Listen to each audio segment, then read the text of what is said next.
Nous sommes une petite entreprise d'environ 100 employés, mais nous faisons équipe avec de grandes sociétés pour rivaliser avec les multinationales de 70 000 à 80 000 employés. Dans le cadre de notre travail et de nos relations à l'étranger, surtout en Afrique, notre stratégie marketing, qui consiste à nous présenter comme une société canadienne, diverge de celle des géants mondiaux qui se vantent d'être une multinationale et d'avoir un effectif de 80 000 employés. Contrairement à eux, la petite entreprise que nous sommes doit se dépasser pour gagner un marché. Le Canada s'est taillé une solide réputation en aéronautique. Montréal, par exemple, est la deuxième plaque tournante en importance dans le monde de l'aviation. Quand on pense aux grandes marques canadiennes, c'est ce domaine qui s'impose.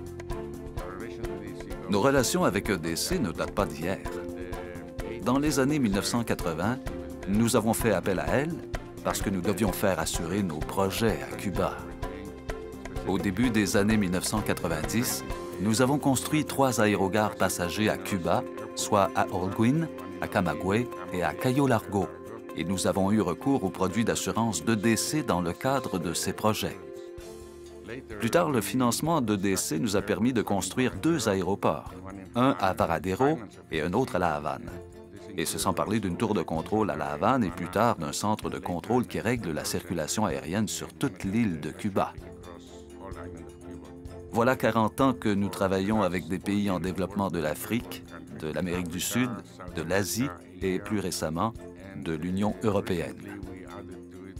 Nous sommes actifs en Bulgarie, en Roumanie et maintenant en Pologne, où nous offrons des aides à la navigation pour le contrôle de la circulation aérienne. C'est une question très délicate, surtout dans les pays reconnus pour leur manque d'éthique. Par exemple, nous avons tenté de pénétrer le marché ukrainien, mais nous avons fait marche arrière parce qu'il n'y avait aucun moyen d'y faire des affaires de façon convenable. Il vient un temps où il faut choisir de faire les choses comme il se doit ou d'abandonner. Les accords de représentation conclus avec tous nos agents et nos consultants sont assortis de modalités anti-corruption. Et nous négocions sans détour.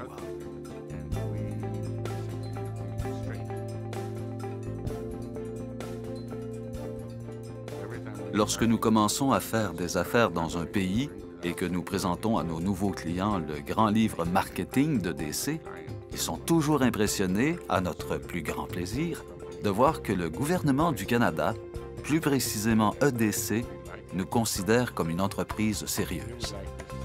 Nous aimerions que plusieurs autres marchés nous offrent ce type de soutien. Nous travaillons activement avec EDC en ce sens. Le drapeau canadien apposé sur notre équipement fait grande impression. Il en va de même du logo d'EDC.